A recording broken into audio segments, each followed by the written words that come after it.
आपके सवाल में आपका जवाब छुपा है कि आजकल के ज़माने में 1000 एपिसोड मतलब इट्स अ माइलस्टोन। बहुत खुश है हम सब के सब आज सेट पे। बहुत लंबा सफ़र रहा है। पुष्पा के नाम से तो सब बुलाते हैं, कुछ लोग रोने भी लग जाते हैं। कई बार ऐसा हुआ है कि मैं गई हूँ गुजरात या कहीं और अपने प्रमोशन के, तो आके पैर छूते हैं। कुछ पशु हैं जिनको हम नहीं बचा पाते क्योंकि वो आप लोगों के आहार का हिस्सा है। उसमें हम लड़ भी नहीं पाते क्योंकि लोग उनको खाते हैं। गायों का कटना, उनका स्लॉटर बंद हो जाना चाहिए। मैं बिल्कुल इस सपोर्ट में हूँ। भैरव बाबा का वाहन है, हमारे सबसे ज़्यादा बेस्ट फ्रेंड है। अथॉरिटीज अपना काम ठीक से करेंगी तो जानवरों को ये नहीं भुगतना पड़ेगा। नमस्ते, मैं करुणा पांडे पुष्पा की भूमिका निभाती हूँ पुष्पा इम्पॉसिबल सीरियल में। इस समय आपसे बात कर रही हूँ बज़ूका के माध्यम से।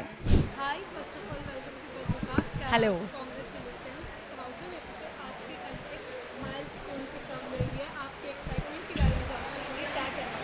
अभी अभी आपने सारा इवेंट, सारा प्रसंग कवर किया है तो आपको पता है कि कितनी ज़्यादा एक्साइटेड हूँ मैं।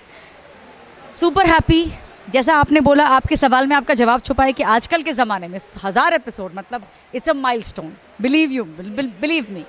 और इतनी अच्छी रेटिंग्स, इतना अच्छा हमारा समय, आप हमारे शो को पूरा समय देखते हैं, हमें इतना इनकरेज करते हैं। मतलब एक्साइटमेंट ये है, मतलब ये क्या है, ये भाव है, एक्साइटमेंट है, सब कुछ है। मतलब हर चीज़ का समन्वय है। इमोशंस की कहते हैं ना, एक उमड़ आया, तूफान उमड़ आया इमोशंस का। तो बहुत खुश है हम सब के सब आज सेट पे। तो it's like it has been a tremendous journey and hats off and जिरी sir, best production house to work with.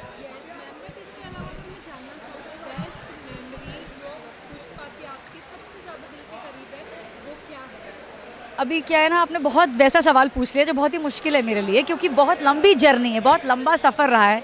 तो इसमें ये मैं कैसे बताऊं कि मेरा फेवरेट मोमेंट कौन सा है। बहुत सारे ऐसे मोमेंट हैं, बहुत सारे। जब पहली बार स्कूल जाने का निर्णय लेती है, बच्चे अपोज करते हैं, यहाँ पर खड़े होकर उसको ताने देते हैं, फिर वो स्कूल जाती है, उसको अचीव करती है। उसके बाद एग्ज़ाम में देर होती है, गेट चढ़ जाती है, किडनैप हो जाते हैं, ऊपर चढ़ जाती है, सबको बचा लेती है। डबल रोल मेरे को इस शो में करने के लिए मिला। बसंती का जो पात्र था, फिर हमें चौल से बाहर निकाल दिया जाता है, सारे चौल वाले यहाँ सोते हैं। So they have been lakhs and lakhs of moments.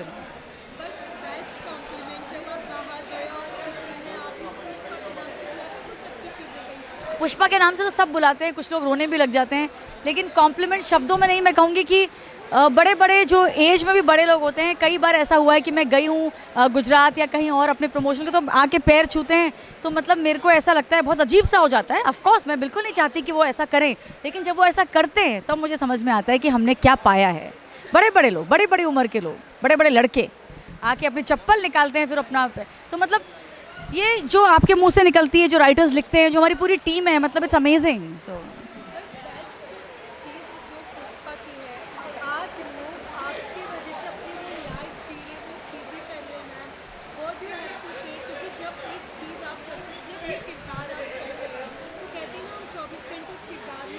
जी, बहुत। जब मैंने पुष्पा करना शुरू किया था, उसी समय करुणा और उसकी जो सिमिलैरिटीज़ हैं उसके बारे में लोग मुझसे पूछने लग गए थे। तो उसका जो एक ज़िंदगी को लेकर वो जो होपफुल है, आशावादी है, और जो उसका भाव है, जो इमोशन, मतलब जो वो चाइल्ड लाइक उसका नेचर है, जो वो सच्ची है, जिस तरह से लोगों को करने के लिए हमेशा तत्पर रहती है, इन सब चीज़ों से मैं बहुत रिलेट करती हूँ। और मुझे ऐसे लगता है कि हाँ, मेरा ही एक्सटेंशन है कुछ बातें।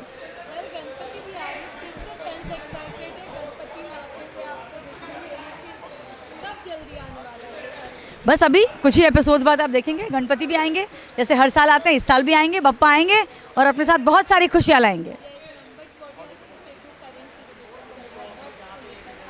आप सब जानते हैं कि मैं और मेरे जैसे कई आर्टिस्ट, मैं नाम लूँगी, जया भट्टाचार्य, हमारे अनुपमा जी, सब लोग बहुत ज़्यादा लड़ते हैं एनिमल्स के लिए। मैं उनमें से एक हूँ और मैंने कम से कम 150 चिट्ठियाँ हमारे चीफ जस्टिस ऑफ इंडिया को लिखी हैं अपनी तरफ से। उसके बाद हमने प्रोटेस्ट किए हैं, हम लोग गए हैं साथ। बस यही मैं कहना चाहती हूँ कि हम जानते हैं कि धरती सबकी है। कुछ पशु हैं जिनको हम नहीं बचा पाते क्योंकि वो आप लोगों के आहार का हिस्सा है। उसमें हम लड़ भी नहीं पाते क्योंकि लोग उनको खाते हैं। तो उनके लिए लड़ना कैसे संभव होगा, आप हमें बताइए। फिर भी हम जितना हो सके लड़ते हैं। और आज सिर्फ श्वान की बात चल रही है, कुत्तों की बात चल रही है, तो हम उनकी बात करें। बात ये नहीं कि हम दूसरे जानवरों की हमें फिक्र नहीं है। क्यों नहीं है, बिल्कुल है। ये तो गौ माता का देश है, यहाँ तो बिल्कुल गायों का कटना, उनका स्लॉटर बंद हो जाना चाहिए। मैं बिल्कुल इस सपोर्ट में हूँ। हर प्रकार के जानवरों के सपोर्ट में हूँ। I am an animal lover, not just a dog lover. लेकिन इस समय जो करंट सिचुएशन है, क्योंकि वो भैरव बाबा का वाहन है, क्योंकि वो हमारे सबसे ज़्यादा बेस्ट फ्रेंड हैं, क्योंकि वो हमारे साथ बचपन से रहे हैं, हम उनके साथ बड़े हुए हैं, मुझे लगता है कि वो इस तरह का ट्रीटमेंट डिजर्व नहीं करते। जो अथॉरिटीज़ हैं उनको अपना काम ठीक से करना चाहिए। जितने भी फंड्स एलोकेट किए जाते हैं सरकार द्वारा, वो सारा का सारा फंड लगाना चाहिए उस काम के लिए जिसके लिए वो पैसे मिल रहे हैं। तो मुझे लगता है अगर अथॉरिटीज़ अपना काम ठीक से करेंगी तो जानवरों को ये नहीं भुगतना पड़ेगा। सो आई से नो रिलोकेशन, ओनली वैक्सीनेशन। मैं बिल्कुल हाथ जोड़ के विनती करती हूँ हमारे देश के CGI से, हमारे भूषण रामकृष्ण गवई जी से, कि प्लीज़ इस फैसले को रद्द करें, वापस लें, क्योंकि ये खुद ही आपके ही फैसले के खिलाफ का फैसला है। आप ये नहीं हो सकता हमारे भारत देश में। Thank you so much. I love you all. हम जो इस मुकाम तक पहुंच पाए हैं, 1000 एपिसोड, 3.5 साल, ये सिर्फ आपकी वजह से। आप नहीं होते तो हम नहीं होते। आपने बहुत प्यार दिया है, जितना हमने सोचा था, जितना चाहा था, उससे बहुत ज़्यादा दिया है। इसी प्रकार से अपना प्यार बनाए रखिए। हम भी जानते हैं उतार चढ़ाव आते हैं, जैसे जीवन में आते हैं वैसे शोज़ में भी मोमेंट्स में आते हैं, बट स्टिल प्लीज़ बने रहिए हमारे साथ, हमारा साथ मत छोड़िए, हमारे साथ साथ रहिए। हम भी आपको एंटरटेन करने की पूरी कोशिश करेंगे with a message. Of course हम चाहेंगे कि आपको मीनिंगफुल एंटरटेनमेंट दें।